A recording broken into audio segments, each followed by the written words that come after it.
Si l'on dit Saint-Gervais, l'image qui vient à l'esprit, c'est souvent celle d'une station de ski. Et ce n'est pas faux, bien sûr, mais cette image, en fait, elle ne fait qu'effleurer la surface. Saint-Gervais, c'est bien plus complexe que ça. C'est une sorte de millefeuille géographique et historique. Et c'est justement ces différentes strates qu'on va explorer ensemble. Une ville de montagne façonnée par les siècles, pas en un jour. Voilà, c'est cette idée qui va vraiment nous guider. Parce qu'on ne va pas juste se balader dans un décor de carte postale, non.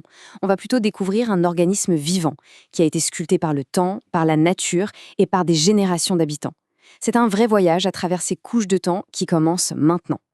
Et pour bien comprendre Saint-Gervais, il faut commencer par le bas, tout en bas, dans la vallée. Notre point de départ, c'est le Fayet. C'est le véritable seuil de la commune, son cœur un peu plus fonctionnel, celui qui fait tout tourner.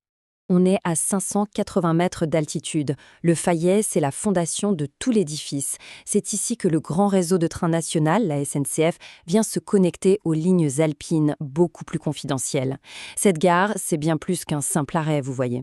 C'est un point de contact, une véritable articulation entre le reste de la France et le cœur des Alpes.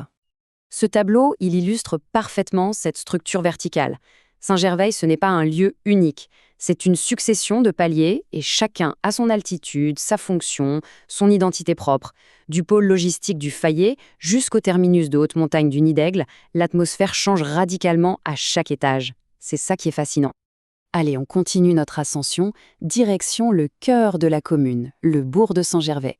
Et là, le voyage devient un peu plus complexe, parce qu'on ne découvre pas une, mais bien deux âmes architecturales très distinctes, qui nous racontent les chapitres successifs de l'histoire du village. On est maintenant à 850 mètres d'altitude, et le bourg, c'est un vrai village, habité toute l'année. Ce n'est pas une station qui a été créée de toutes pièces pour les touristes, non, c'est une communauté bien vivante, avec des racines très profondes. Et ça se sent. Il y a une authenticité, une épaisseur qu'on ne trouve pas forcément ailleurs. Et cette double âme, on la voit partout. D'un côté, on a le style baroque alpin. Il a été financé par de riches marchands qui étaient partis faire fortune loin d'ici. Leurs églises sont souvent sobres à l'extérieur, mais quand on entre, on découvre des intérieurs d'une richesse incroyable. Et de l'autre côté, il y a l'architecture de la Belle Époque qui est née avec le tourisme thermal, et là au contraire, elle affiche sa prospérité sur les façades opulentes de ces grands hôtels.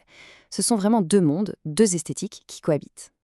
Cette citation qu'on associe souvent à l'église de Saint-Nicolas de Véros, elle résume très bien l'importance de ce patrimoine. Ces églises, elles étaient bien plus que de simples lieux de culte, vous savez. C'était des symboles de réussite pour les colporteurs, ces marchands ambulants qui, après avoir fait fortune à travers l'Europe, revenaient au pays et finançaient ces trésors pour leur communauté. On va aborder maintenant l'élément qui va provoquer la deuxième grande métamorphose de Saint-Gervais et qui va lui donner une renommée internationale. Cet élément, c'est son eau. Tout au fond des gorges du Bonan, dans un véritable écrin de verdure, on trouve le parc thermal. C'est là que jaillit une eau qui est réputée depuis des siècles pour ses vertus curatives. C'est une source qui a attiré des générations de curistes, tous en quête de bien-être. Le thermalisme, voilà la clé qui a ouvert un tout nouveau chapitre pour Saint-Gervais.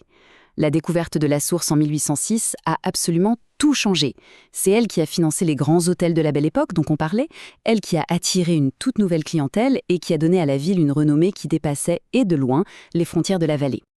Allez, on continue notre ascension vers le point culminant de ce voyage au sens propre comme au figuré.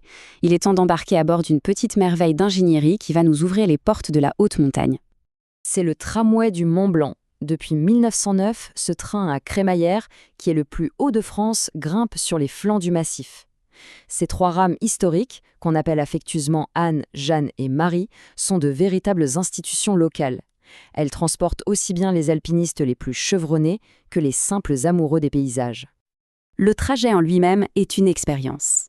On part du fond de la vallée, au Fayet, le train s'élève à travers les forêts, les alpages, il passe par le col de Vauzat, puis Bellevue, qui est le terminus en hiver. Et en été, l'aventure continue jusqu'au Nid-d'Aigle à 2372 mètres. En un peu plus d'une heure à peine, on change complètement d'univers. Et pendant toute cette montée, le paysage se déploie.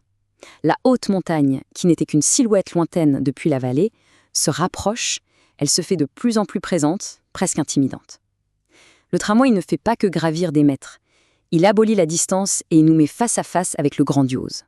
Cette ascension, elle nous ouvre les portes d'une dernière facette de Saint-Gervais, une facette plus secrète, loin de l'agitation, où l'immensité du paysage invite au silence, à la contemplation. Alors que le célèbre Tour du Mont-Blanc attire des foules entières, les alentours de Saint-Gervais, eux, offrent un réseau de sentiers beaucoup plus discret.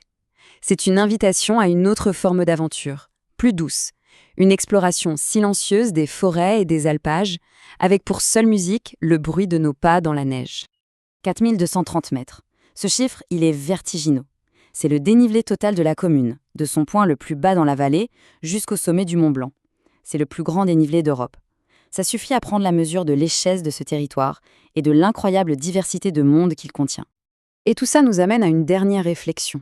À une époque obsédée par la vitesse, par la nouveauté à tout prix, que peut nous apprendre un lieu comme Saint-Gervais, qui est défini par ses strates, par ses couches?